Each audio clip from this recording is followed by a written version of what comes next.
L'énorme coup de gueule de Mehdi Benassia dans les couloirs du Groupama Stadium, l'accueil triomphal des Marseillais à l'aéroport en pleine nuit et Jude Bellingham qui échappe à une sanction malgré une polémique au Real Madrid. C'est le programme du journal du foot, abonne-toi, ça commence maintenant.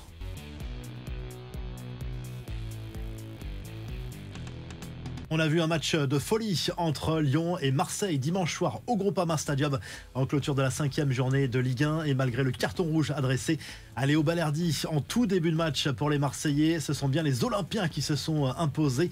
Les joueurs de De Zerbi, 3-2 dans cette partie. La fin de match a été complètement folle. On a eu l'égalisation à 2-2 de Ryan Cherki avant le 3e but dans la foulée, dans le temps additionnel également, signé de l'international espoir anglais Jonathan Rowe. Son premier but en Ligue 1. Voici le classement après 5 journées. Le PSG, l'OM et Monaco ont récolté 13 points sur 15 possibles et creusent déjà un écart en tête. Lyon reste 14e. Attention à ne pas revivre le cauchemar de la première partie de saison dernière. Saint-Etienne et Angers ferment la marche. À Marseille, tous les voyants sont au vert, mais Roberto De Zerbi ne s'enflamme pas. Pas question d'affirmer clairement son envie de jouer le titre, même si peut-être qu'il y pense secrètement. Le chemin est encore long en tout cas. L'Italien salue quand même cette victoire acquise avec les Corones à la mi-temps de ce match. La tension était pourtant maximale dans les rangs marseillais. Le rouge de Balerdi et le pénalty accordé à l'OL en fin de première mi-temps ont fait vriller clairement Mehdi Benassia, le dirigeant marseillais qui est descendu dans les couloirs du Groupama Stadium pour interpeller l'arbitre de la rencontre, Benoît Bastien, et ses assistants à la pause. Il est revenu d'ailleurs sur son coup de sang après le match sur DAZN. En clair, il a expliqué que le choix de nommer cet arbitre pour ce match n'était pas une bonne idée. Il a aussi en travers de la gorge le deuxième avertissement reçu par Balerdi lors de son duel avec Lacazette, car pour lui, l'attaquant lyonnais fait faute sur l'Argentin au départ de l'action en lui tirant le maillot. Et pour être complet sur l'actu de l'OM, on voulait te montrer une image assez inattendue. L'arrivée d'Adrien Rabiot dans la cité phocéenne ne contrarie pas que les supporters parisiens. Les fans du Rapide de Vienne ont exprimé également leur hostilité à l'international français. C'était ce dimanche lors du derby contre l'Austrie à Vienne. Durant la rencontre, une banderole a été déployée. On pouvait y lire du PSG à l'OM. C'est une mauvaise blague. Une référence claire à la signature de Rabiot à Marseille. Le PSG s'est donc fait rejoindre en tête de la Ligue 1 après son nul à Reims ce week-end. La faute peut-être un Bradley Barcola beaucoup moins décisif depuis la trêve internationale. A priori, l'attaquant parisien a été malade ces derniers jours, ce qui expliquerait en partie cette mauvaise passe en championnat. Après un début de saison fracassant, on prend rapidement des nouvelles d'un ex-parisien également. Hugo Ekitike réussit lui un bon début de saison du côté de Francfort. Il s'est livré sur son aventure au PSG auprès de Sky Sport Deutschland. Il a expliqué n'avoir jamais douté de ses capacités malgré les circonstances. L'international espoir qui a visiblement adoré jouer avec Mbappé, Messi et Neymar, et sa préférence va au Brésilien pour l'élégance et la technique. Et pendant ce temps, le Barça continue sa balade en Liga. Encore un carton pour les Blaugrana, plus que jamais leader du championnat espagnol avec 18 points au compteur. Victoire 5-1 cette fois des Catalans sur la pelouse de Villarreal. On retrouve Yamal et Lewandowski à la une du Mundo Deportivo. Le Polonais s'est offert un doublé comme Rafinha, mais la très mauvaise nouvelle pour le Barça, c'est la grave blessure de Marc-André Ter Stegen, sorti sur une civière lors de ce match.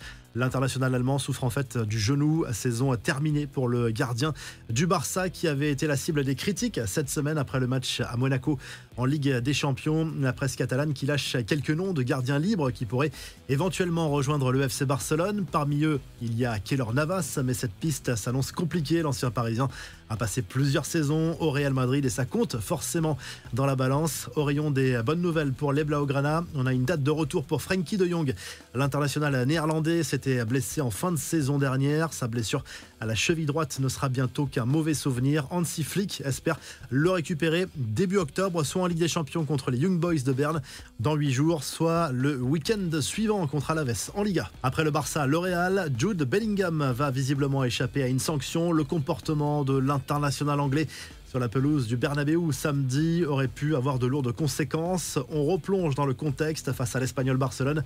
Le milieu de terrain merengue a été averti après avoir protesté auprès de l'arbitre. Les caméras ont capté les images du Madrilène en train d'insulter l'arbitre dans sa langue natale. Ce dernier n'a pas relevé l'incident dans son rapport. Bellingham ne sera donc pas sanctionné pour cette insulte. Il risquait potentiellement 2 ou 3 matchs de suspension. Autre info sur le Real, elle concerne le futur mercato d'été et la direction du club espagnol qui aurait coché le nom de Castello Luqueba en tête de liste au poste de défenseur. Des scouts étaient présents d'ailleurs cette semaine au Metropolitano pour observer le joueur du RB Leipzig face à l'Atlético Madrid en Ligue des Champions. Le Real n'est pas pressé et va continuer de surveiller l'ancien lyonnais sous contrat avec le club de Bundesliga jusqu'en 2028.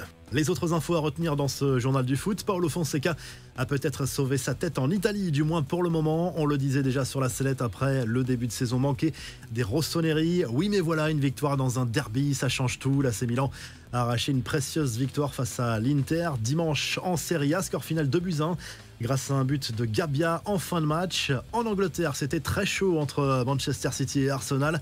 On a vu Erling Haaland se chauffer avec Gabriel Jesus. Bon, apparemment, le Norvégien a eu un comportement très limite avec des insultes, des mauvais gestes selon la presse anglaise. Bref, un match bouillant qui s'est fini par un nul de partout dans cette première ligue.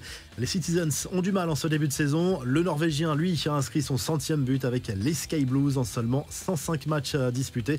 La très mauvaise nouvelle pour Pep Guardiola, c'est surtout la blessure de Rodri, le maître à jouer de cette équipe. Il va manquer sans doute plusieurs mois de compétition à cause de cette blessure au genou.